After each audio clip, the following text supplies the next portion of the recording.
Basi agoyo ne Nyasaye erokamano kod okinyine kuom ng'uono motimo mondo warad kodi jahera mar Lolwe TV e wach Nyasaye. Iluonga Reverend Ayub an wuod Nyakach Kandaria.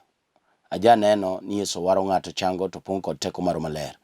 Okinyine Nyasaye otima mondo abed tung' ne oganda mobedo piny kuom wach mondiki. Som koda kitabu mar Ruodhi mar 2 ma adwa na wuoye dakika manok mondo walam Nyasaye.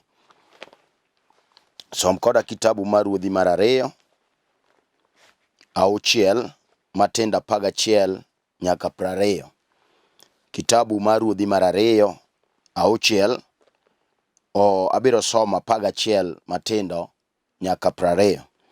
Momb Nyasaye wacho: wachno nothago chuny Ruodh Aram ahinya, mino luongo jodonge mopenjogi niya, dakunyisa ng'atwa makonyo ruodh Israel. Achiel kuom jodonge nodwoke niya, ruoth onge ng'atwa moro amora to mak mana Elisha janabi ma ja-Israel ema nyiso ruodhigi weche mwawacho kata ka inie odi mar nindo. Ruoth nowachonegi niya, dhiuru mondo udwar kuma entie. Eka noor ji odhi omake. Neginyise ni en Dothan. Omiyo nooro farese gi geche kod oganda lweny maduong'. Negichopo kuno gotieno mi gilworo dalano. Kane ng'at Nyasaye ochiewo gokinyi, nowuok oko moneno oganda lweny man gi farese kod geche kolworo dala. Jatichne nowachone niya, ruodha, wadiwo. To wanatim ang'o? Nodwoke niya, kik iluor, nimar jowa ng'eny moloyogi. Eka Elisha nokwayo Ruoth Nyasaye niya, asayi yaw wang' jali mondo nen.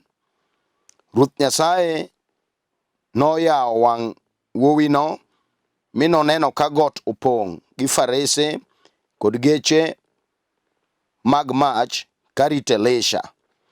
Kane jo-Aram obiro monjo Elisha, nokwayo Ruoth Nyasaye niya, lok jogi muofni. Mi Ruoth Nyasaye nolokogi muofni mana kaka Elisha nokwaye. Eka Elisha nowachonegi niya, ma ok e yo kendo ok enie dala mudwaro. Luwauru mondo ateru ir ng'at mudwarono. Eka noterogi nyaka Samaria. Walam Nyasaye. Wagoni ni erokamano Nyasaye maduong' ma jateko ma janyalo kod okinyine Nyasaye kuom sekowe wachni mondo yal Nyasaye Lolwe TV ka. We Nyasaye ng'ato kod ng'ato mobedo piny yaw paro gi winjo Nyasaye ketimone ng'uono.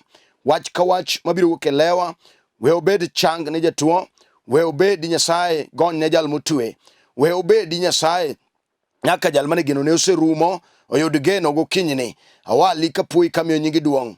We malaika gi Nyasaye mondo ogo kambi e tok wachni kaka jatimo. Duong' kod pak odugni meka chieng' e nying loch mar Yesu Kristo.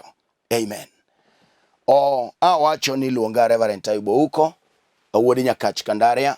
Ajal mowar, ang'eyo ni jo Nyakach osebedo piny mondo ne wach mar gweth mar okinyi matimoreni. Endo Nyasaye mondo ogwedha oganda duto te maneno wachni kendo magwedhore kuom gweth mar okinyi. Wach masomo e kitabu mar Ruodhi mar 2 auchiel 11 nyaka 20 wuoye weche manotimore e kinde Muma.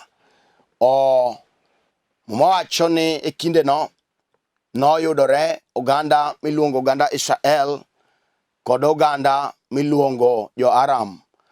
To thoro iye ma ruoth chuna mondo awuoye kodi janeno en ni jowa ng'eny mologi. Mane wach ma adwa na wuoye kodu.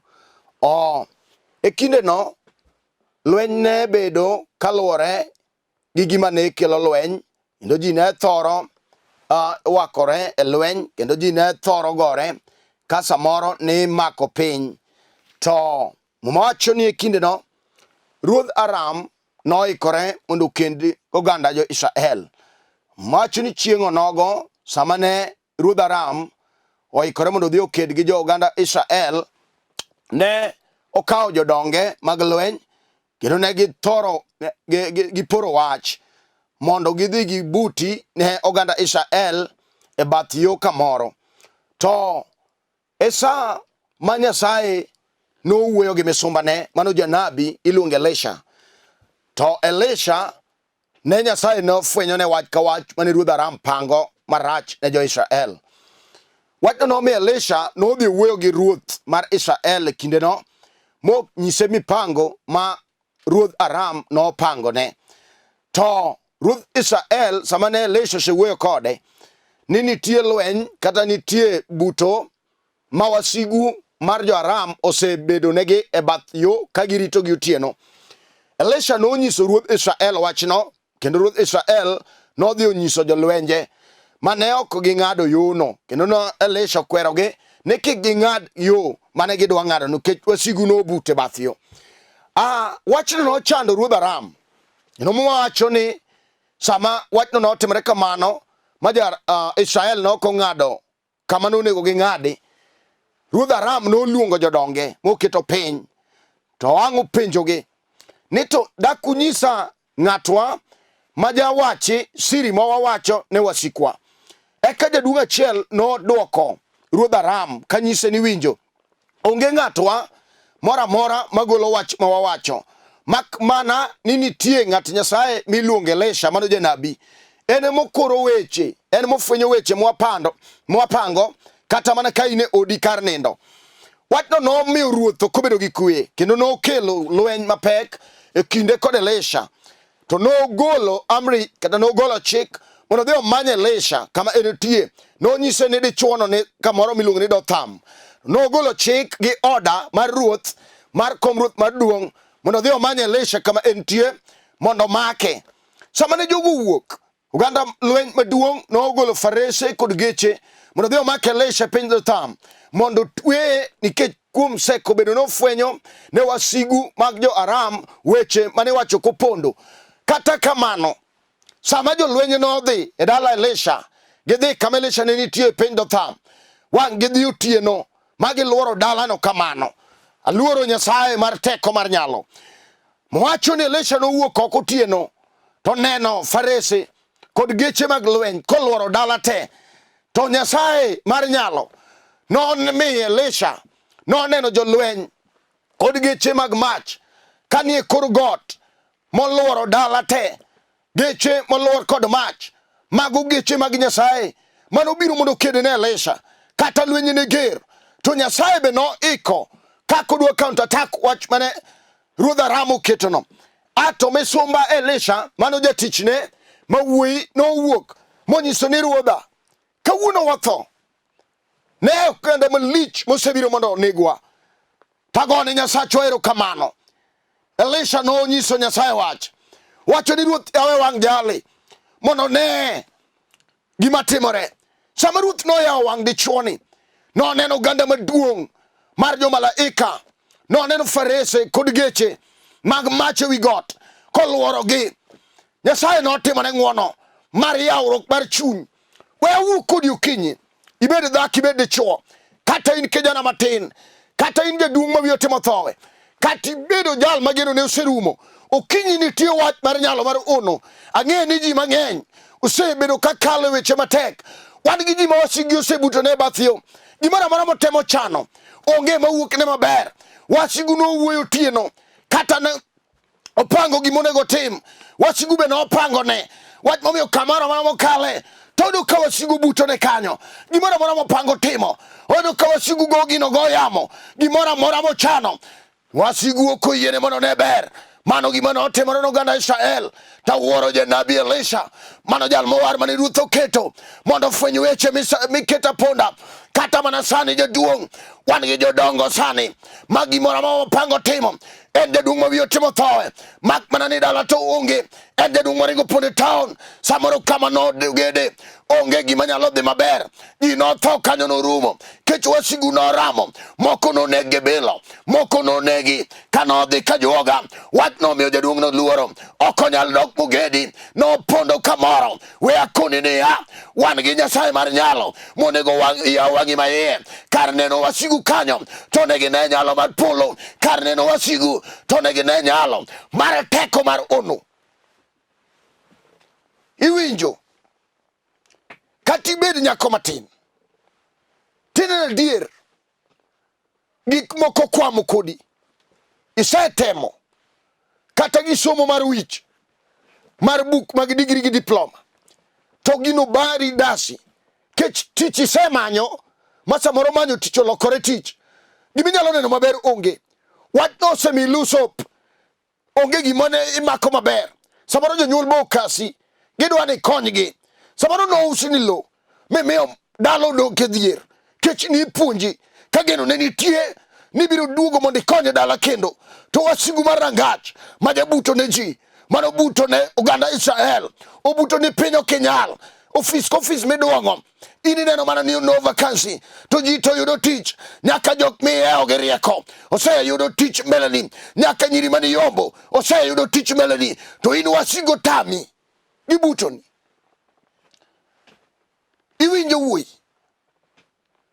kata wasigo dagi, wasigu mag jo-Aram ne gipondo n'oganda Israel. Samoro kata in be gibutoni, yo kamoro amora ming'ado, kata iteme gi yor ohala, wasigu butoni kanyo, gimi luoro.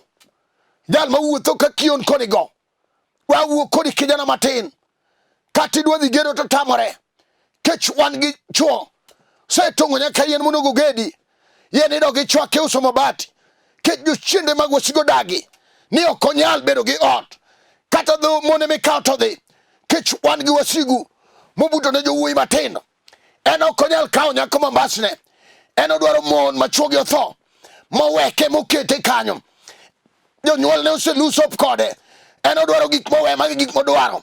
Samoro kendo to mon dhi kamano, bing'e Nyasaye maduong' mar nyalo mano konyo oganda Israel chieng'o nogo. Kata ini nyalo tim ni ng'wono, kata wasigu keti dichuo, keti gi tuo mar ndulume mago ji piny e dho rangach. Samoro rangano ndulume ema nego ji, kijana matino to otundo klas 5, ndulume goe piny, kata obed nyako mariek, mane ma ndulume go piny. Kawuono wan gi Nyasaye mano yawo wang' dichuo cha. Nyasaye onego tim ni ng'wono mar yawruok mar chuny mar iye. We bedo jaluoro, wan gi janyalo jateko, kata mano kinyi sani ukang'eyo kaka chunyi wuoyo. Elisha no wuoyo kode, onyise ni winjo, Ruoth koro yawo wang' jale. Wan gi joma wasigu nodino wang'gi, kar neno ber to neno rach. En ong'iyo joma lawe, ok ong'e ng'wono mar Nyasachwa. En oneno ni dhier biro tho kamano, ok one mwandu mar nyalo mar polo. En oneno dong' ka ji dhi mbele, en ok one gik mabecho. Wach momiyo chunya lit, odak kojakion ko, odak koneno masira, odak ka ok one ber, odak ka ng'ato ma ok ne ber ngimane. Wach obiro gokinyi, kata mana dichuo cha eme noneno oganda mar jo-Aram manobiro tiekogi. Koka Nyasaye noyawo wang'e moneno jok makedo negi. Wan gi Nyasaye ma jakedo. Iwinjo dichuo kata iyalo kese kot, kes lich kodi, pesa osedhi e kot orumo, gino duoki back to zero. We akoni kawuono niya, wan gi Nyasaye ma jayawo ne ji. Kata mana in kawuono, Nyasaye no nyalo yawo wang'i maiye mondo ine gik matimore e roho. Wan gi Nyasaye ma jayawo ne ji.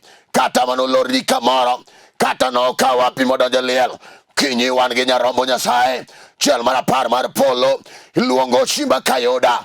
Bade teko timo chuma, en e jal ma jawuodho ji anete, kata ne gilal gi apichon. Nyasaye ma janyalo no nyalo timo ni ng'wono kendo, ka wang' chunyi ne yaw ni ine midwaro ng'wono, ka wang' chunyi ne ye ni ine monego tim ni ng'wono. Kuom remb Yesu nyalore.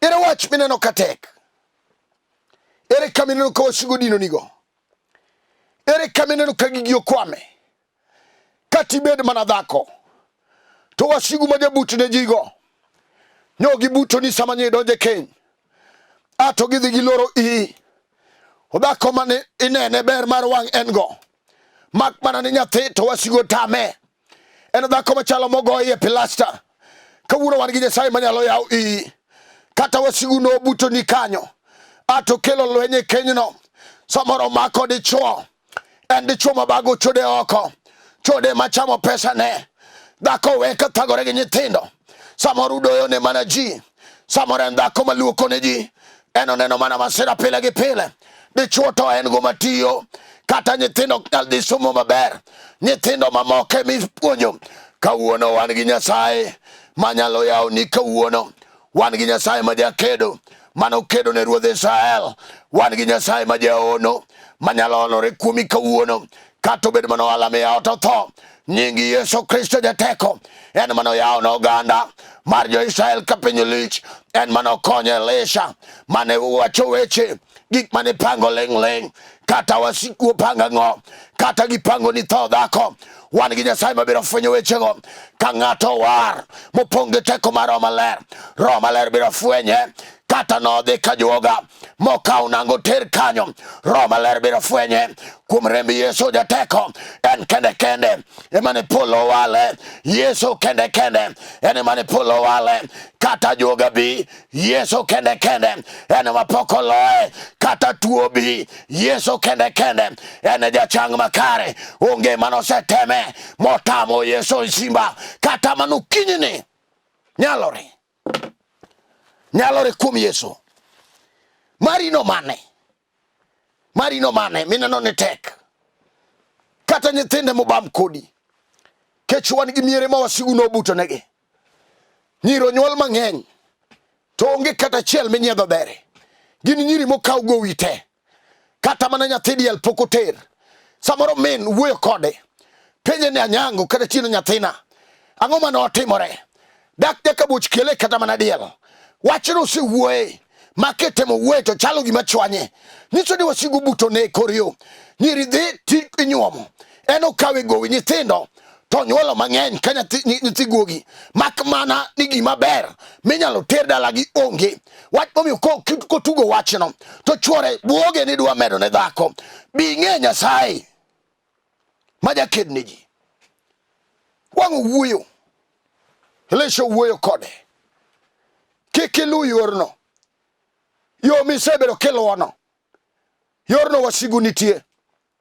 samoro bedo yor chodi manyo kijende gi nyiro luwo wachno wasigu nyo buto negi mogo tuo mar okimi kuome ong'ama dak gi luoro kech oneno ni gikone en tho ber monyalo neno onge we akoni niya Yesu miyalo kinyi nochango nyaka jo athany Yesu nochiero nyaka Lazaro kose tho moiki ndalo 4 dichuo ni bur kata mari no nyalore aseneno ka Yesu chango kimi ne ng'amo yie morwako Yesu chunye gima tek matame onge iwinjo dhako kata uriembi oko samoro in chiliel chuori maram no sechamo chon idong kidiero gi nyithindo kamano geno ma dine onge samoro yuchi selaro kodilo moriembi oko ithagori gi nyithindo town wan gi Nyasaye mar teko wan gi Nyasaye mar molieti wan gi Nyasaye nyithind kieno nyalo timo ni ng'wono sani ma ime nyingi chak yudre kendo ni awa macha kang'ane Nyasaye ma ng'ato nyalo donje nyalo miyo duogne geno kendo Nyasaye ma ka ng'ato donje nyalo duogo nyinge kendo Nyasaye ma ka ng'ato yudo nyalo miyo ng'eye kendo ire wach mineno katek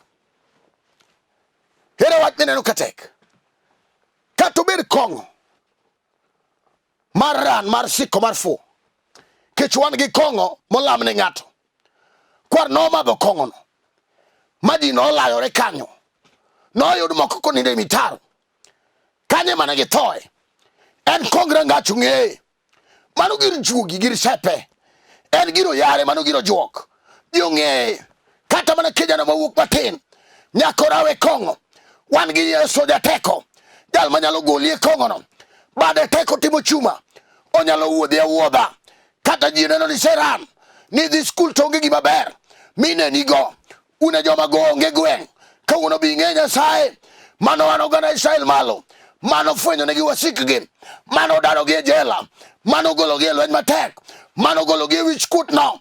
Nyasaye miyalo kinyni nyalo timo ni ng'wono kata in onge gima osetame, kata mana wach matek, kata obed mana dong', kata obed mana siko, kata obed mana nyasore ma kijana matino donje, kata obed ang'o, akia gima timi, wacho dong' achiel kuom rembi Yesu jateko, en kende man gi geno kuom rembi Yesu ja Nazareth, mana jal moyie tireso kawuono.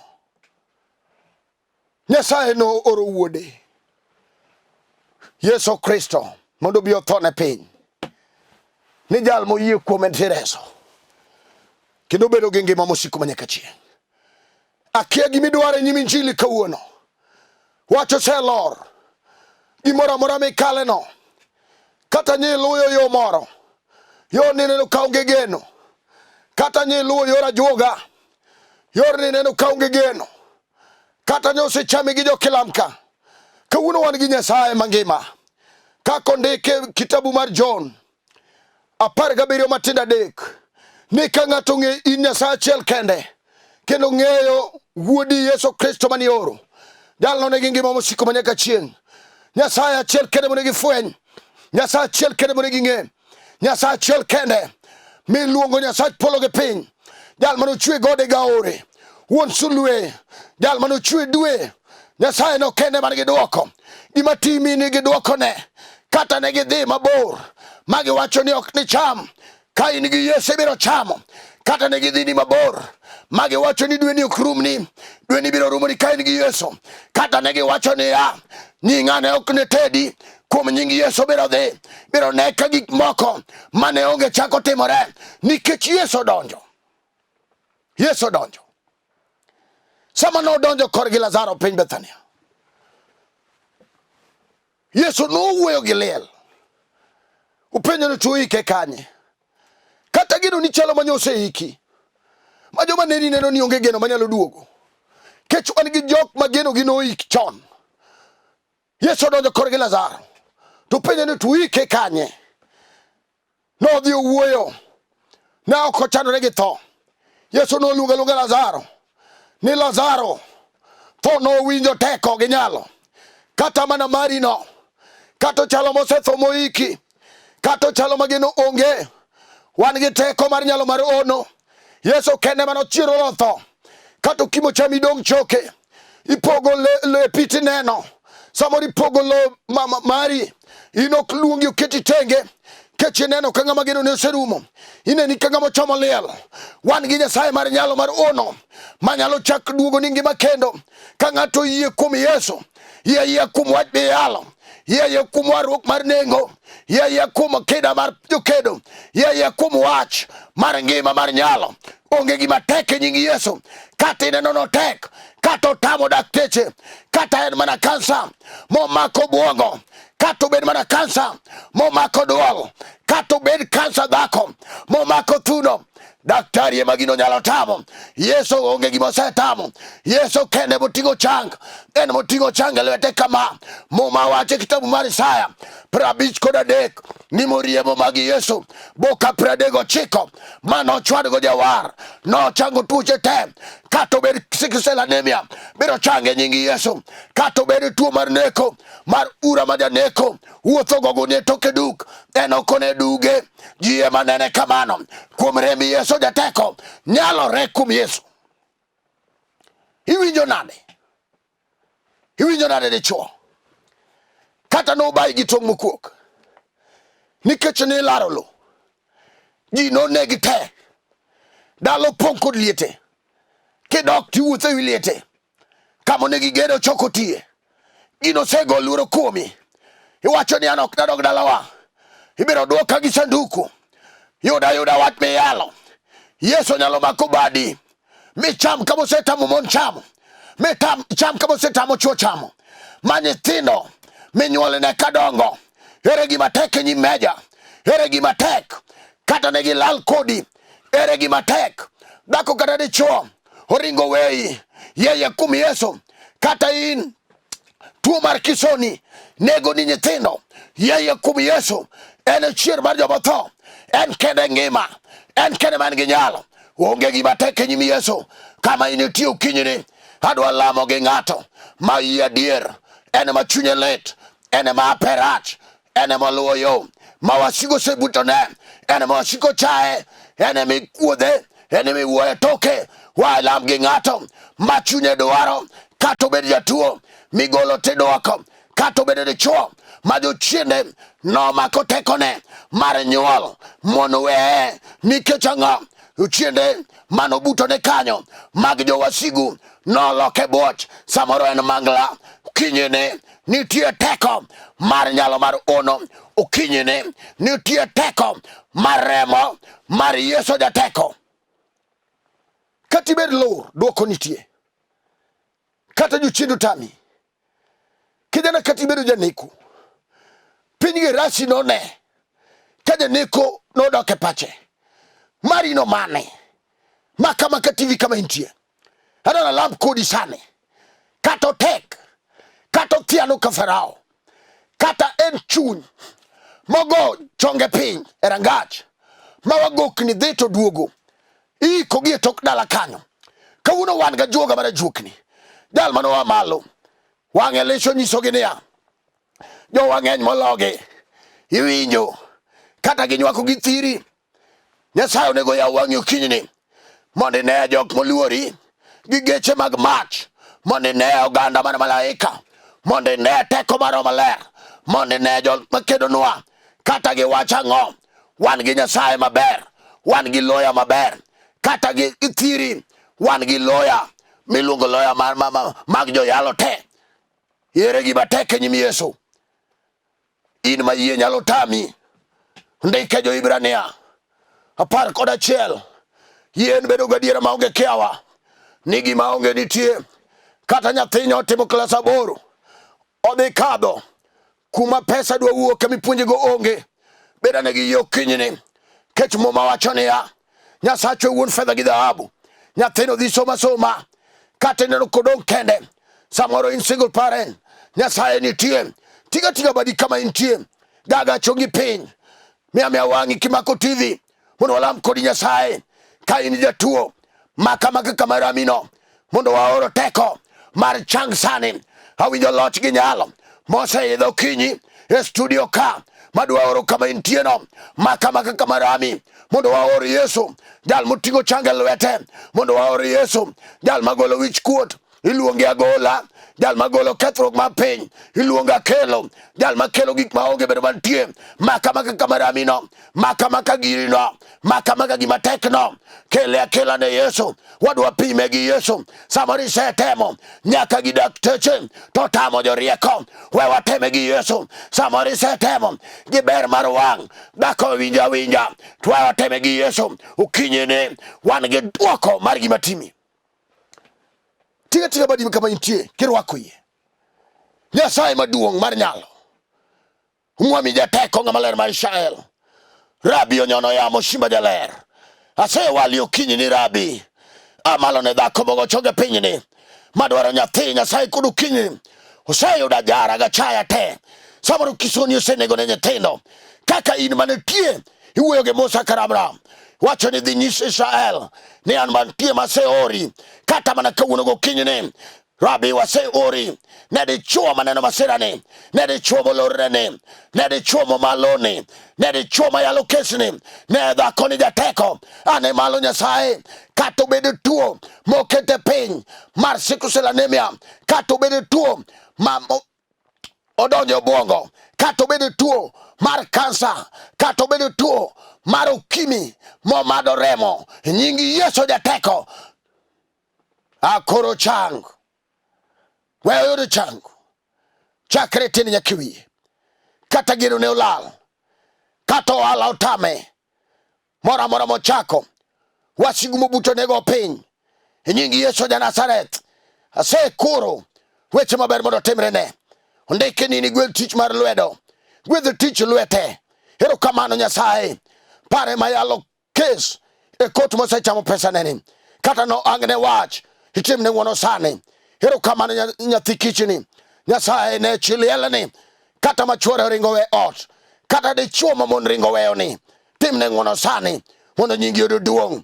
Elisha nokoro weche mane wasigu pango, kata mano kinyini gimoro amora ma wasike osepangone, we mondo ifwenyne kuom teko mar maler. Iwar chuny dichuoni, iwar chuny dhakoni, iwar chuny migogono, iwar chuny mamani, iwar chuny dayo ni Nyasaye. Timnegi ng'wono riat, giseyie kuomi, wasesarenda ni in kendi eminyalo.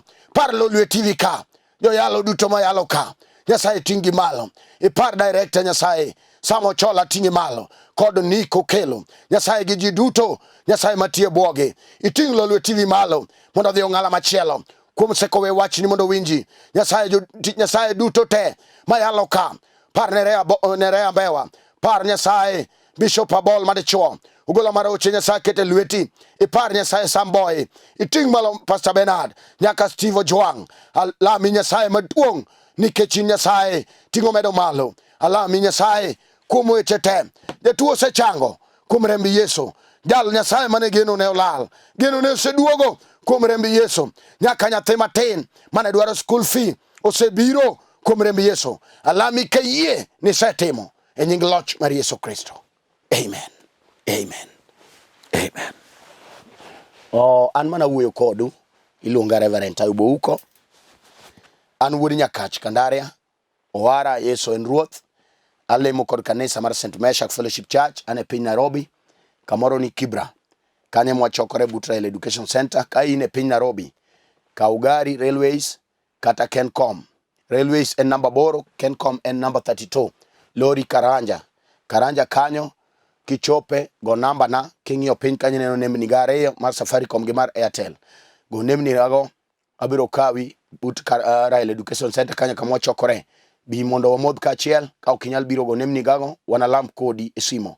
Nyasaye timo gik madongo kokalo kuom lewa, endo Nyasaye mondo timni ng'wono ne kanisni wag duto te. Nyasaye mondo gwedhu kanisa ma Mombasa, kanisa ma Kariobangi North, Georgia, Kariobangi South kama Buya nitie. Nyasaye mondo ting'u malo nyaka Thurwa, Bungu kama Dana Buto nitie. Nyasaye ting'u malo Canon Sedekia. Nyasaye mondo timnu ng'wono. Opar kanisa malara, opar Jenoremo, ting'i malo Medi Ngima kod owadwa David Okungu. Nyasaye mondo ting'i malo kod kijana manyoti mopenjo Nyango. Nyasaye mondo ting'i malo.